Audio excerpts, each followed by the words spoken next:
welcome to Canada Music Reviews. I'm your host Walls, and I listen to songs by your favorite Canadian artists, both big and small, break down their aesthetic qualities through musical and production analysis, and ultimately, figure out why the production team's creative decisions help the song reach out and connect with its audience. Well, I'm back from a quick little hiatus that let me enjoy the summer a bit, and during which I was also evaluating my YouTube content and its future steps to make sure that the best product that I can make is achievable. So that being said, with my first episode back, though technically the fourth episode total, I'm going to be talking about a famous song performed by a well-known Montreal band called Simple Plan. The song I'll be talking about today, not perfect, not I'm Just a Kid. I'm going to talk about the theme song from What's New Scooby-Doo that they performed and made great. A couple months ago, a re-recording of the theme song was released on Spotify, and myself and the rest of the pop-punk world collectively rejoiced, because we were waiting a hell of a long time for it, and we finally got it. It's pretty sick. I feel like it wasn't on Spotify, likely because whoever owns the mechanical rights to the master, which very well could have been the composers Rich Dickerson and Gigi Maroney, just didn't want it on there. It's their intellectual property, it's their right to decide where it goes and where it doesn't. Though, since it's a new recording, someone else will then own that master, who then gave the green light for it to be on distribution services. Because, I mean, the way I look at it, the composers, gave the green light to have it re-recorded so it can be sent on these distribution places like Spotify and Apple Music. I'm thinking it's a similar situation to what Taylor Swift did when she re-recorded her album Fearless, and that was in the interest of being able to control where her masters go and what they're used for, rather than the label doing that. So I think that's kind of comparable to what happened with this theme and why there was just a new recording of What's New Scooby-Doo all of a sudden. It could be like that, but this is all just pure speculation. I wasn't a part of recording or any of the legal stuff here. Just my 2 cents. And to throw in some additional context, the What's New Scooby-Doo show debuted in 2002, and back at that time, pop-punk was at a commercial peak with bands like Good Charlotte, Sum 41, and Blink-182 all seeing monumental success. The executives of the show likely wanted to capitalize on that trend and hire a pop-punk band to perform their theme. But those aforementioned bands that have all found success are all going to be too expensive to hire. So a relatively unknown Canadian band at the time like Simple Plan would be perfect for them. They're cheap, and they're going to do a great job because it's pop-punk, man. It's hard to screw up. But anyways, we're not here to talk about the business side of music, though. We want to talk about the music side of music. And we also want to figure out why everyone lost their collective minds when this song was re-released. It's certainly a memorable song riddled with nostalgia after almost 20 years of existing, but the reasons go much deeper than that. So everyone, let's shove some music into our ears.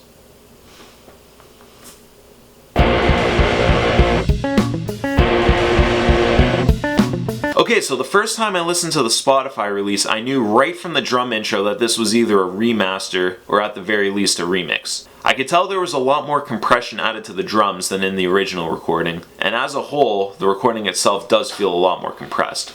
It just doesn't seem as large and spacious, so as a whole, it'll sound loud, but it might lose a bit of size because of the removed spectral content. And I feel like there's more of that spectral content in the original. But yeah, I guess that's just kind of the way that they wanted to go with this. Pierre's vocals also feel a little deeper and overall much more mature than in the original theme song, which I mean, that's just kind of the aging process doing its work. Whether you like it or not, your vocals are going to change as you get older, so part of the natural process, not much you can do about that. Another key thing to note as well is the form that's used in the song.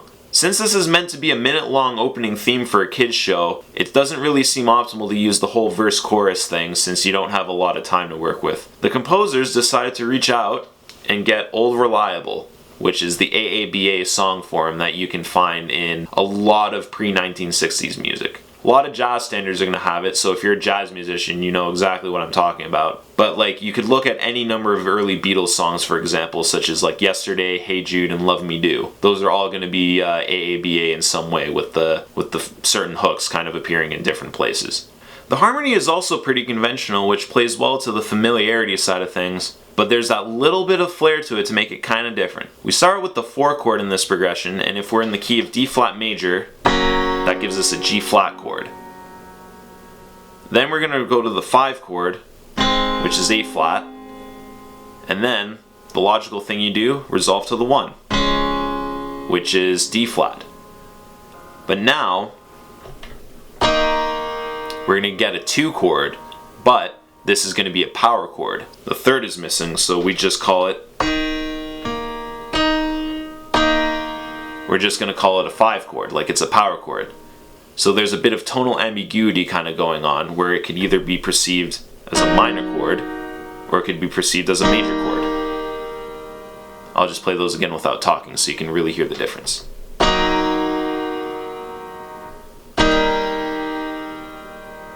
So either of those chords would make sense, because one of them is just kind of the 2 minor chord that's diatonic to the key of D flat major, or the other one would be the secondary dominant. Our dominant of D flat major is going to be A flat, so then the 5 of that is going to be an E flat 7 chord, which again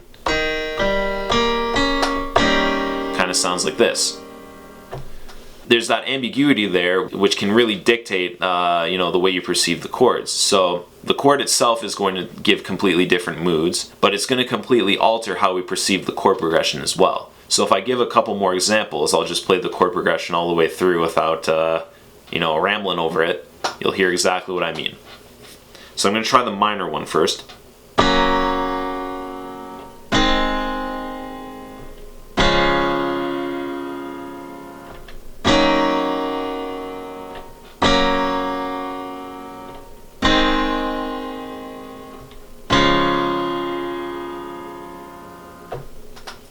Now let's see what happens if I put the major third in instead of the minor one.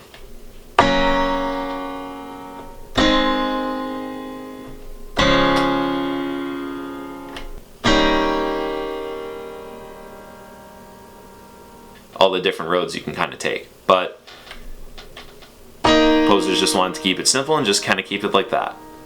But yeah, as a whole, I think the song is pretty banging, and the pop-punk arrangement fits the high-paced energy of the show perfectly. The main hook kicks ass, and the repetition applied to it makes it even more effective. Pierre's vocal performance is solid in both versions as well, and the guitar leads present in both certainly help keep the momentum going forward. The differences between the 2 recordings are pretty subtle, but those differences are the reasons why I prefer the 2002 version over the current one.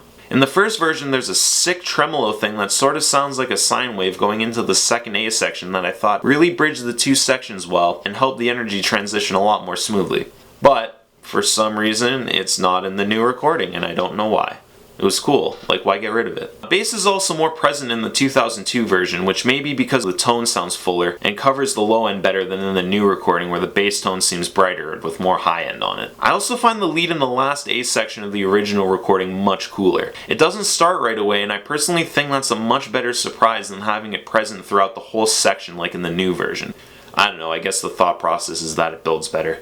Usually with recordings from different mediums like video games or movies that are later released on streaming platforms, is they'll remix the song and add and subtract parts to help build the arrangement better. But to me it seems like the opposite happened, that they just kind of took stuff away for the sake of taking it away. I mean, overall I guess dynamically the new one builds better, which I guess is the most important thing, but like, I don't know, I thought it was fine before. But hey, I think this is just kind of an old man yells at clouds sort of thing. Anyways guys, thank you so much for tuning in to hear me ramble about the What's New Scooby-Doo theme, and in general, thank you for tuning in to Canada Music Reviews. You have no idea how much it means to me, and trying to get something good going that's educational and fun, and if you like what I'm doing, be sure to please like, comment, and subscribe. Let me know in the comments if there's another Canadian band I should be talking about. I know a lot of bands, but I don't know all of them. Maybe you can show me something new that I'll really dig. So I hope to see you again, and remember, don't take anything personally except kindness. Thanks.